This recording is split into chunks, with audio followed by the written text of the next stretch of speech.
जर चुकीच्या हातात पडली तर काय होतं ते आपण त्यामुळं बघितलं, पण अर्थात तो विषय आपण सोडून देऊ.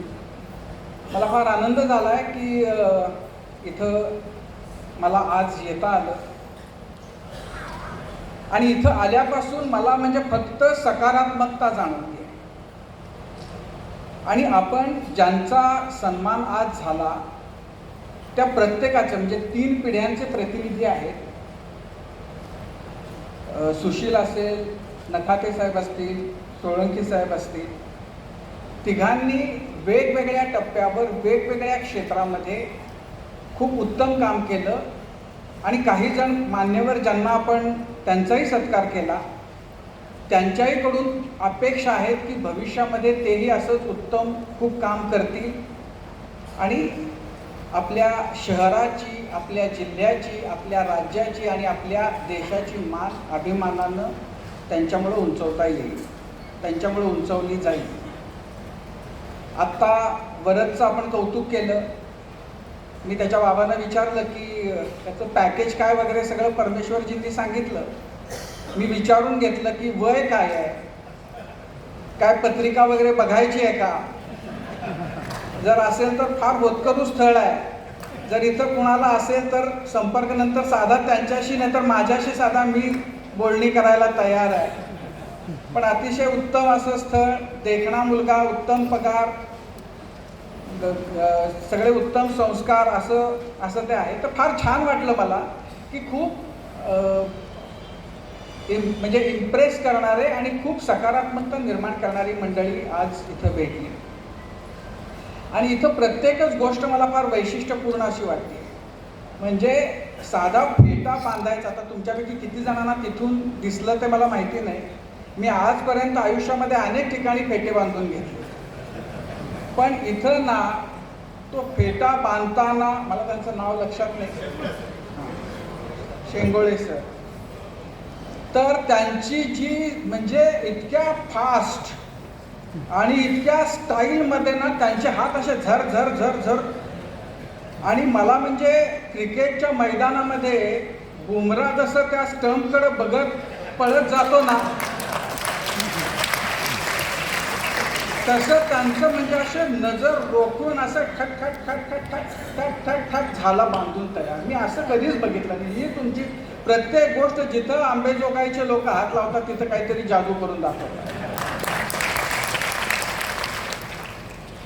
पण मुद्दा आहे की एकूण आत्ता आपण ज्या कालखंडामध्ये आहोत आणि आपण म्हणजे समाज म्हणून अनेक प्रकारच्या प्रश्नांना आपण आज सामोरे जातोय आणि त्याच्यातून अनेक गोष्टी निर्माण होत आहेत, अनेक प्रश्न निर्माण होत आहेत. त्या प्रश्नांवर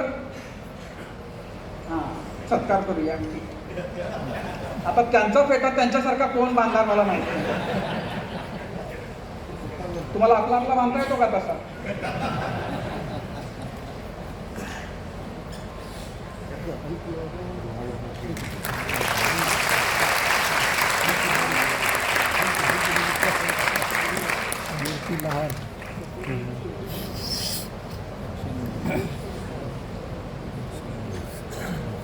तर आजचे जे प्रश्न आहेत, मी असं सांगत होतो की त्या प्रश्नांची ज्यांच्याकडून सोडवणूक होऊ शकते अशा मंडळींना या व्यासपीठावर आज त्यांचा सन्मान करून त्यांना ऐकण्याची संधी परमेश्वर गीतेने आपल्या सगळ्यांना दिलेली आहे. मी स्वतः गीतेंच्या बद्दल त्यांचा जो प्रवास आहे, त्यांचं जे आयुष्य आहे ते म्हणजे कुठल्याही कथा कादंबरीमध्ये सुद्धा वाटणार नाही, असणार नाही. आपण जे म्हणतो की सत्य हे काही वेळेला कल्पनेपेक्षा सुद्धा दाहक असतं. त्यांचा सगळा जीवन प्रवास जो आहे ते त्याचं उदाहरण आहे की काय परिस्थितीमध्ये की म्हणजे असं एखादं मूल ज्याला आपल्या वडिलांचा म्हणजे जन्माच्या आधीच पितृछत्र हरपावं आणि अत्यंत कष्टानं इतकं स्वतःचं म्हणजे आयुष्य स्वतःच घडवत जावं. आईचं प्रेम, आईचे आशीर्वाद हे असल्याशिवाय हे होऊच शकत नाही.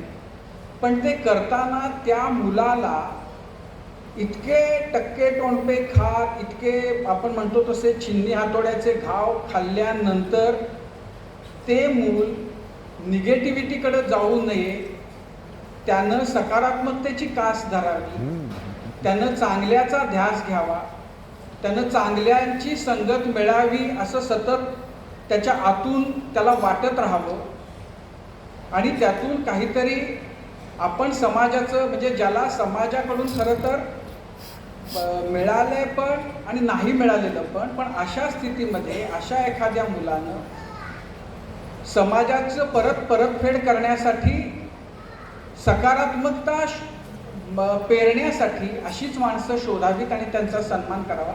परमेश्वरजी तुमचे खूप खूप अभिनंदन आणि आभार कारण तुम्ही अशी लोक समाजाच्या समोर घेऊन येता.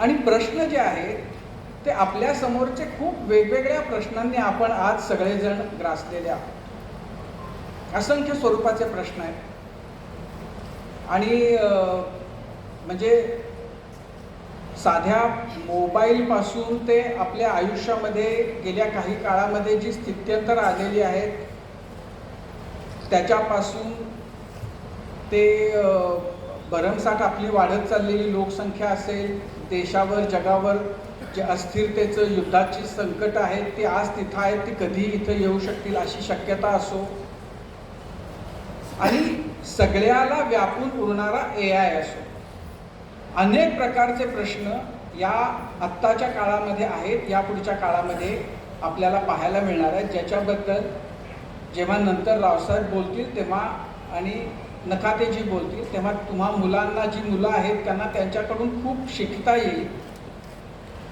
पण AI हा आता आपल्या आयुष्यातला अत्यंत महत्त्वाचा, जो आपण आपल्या आयुष्यातून ज्याला बाजूला सारूच शकत नाही अशी काहीतरी गोष्ट येऊन आदळलेली आहे.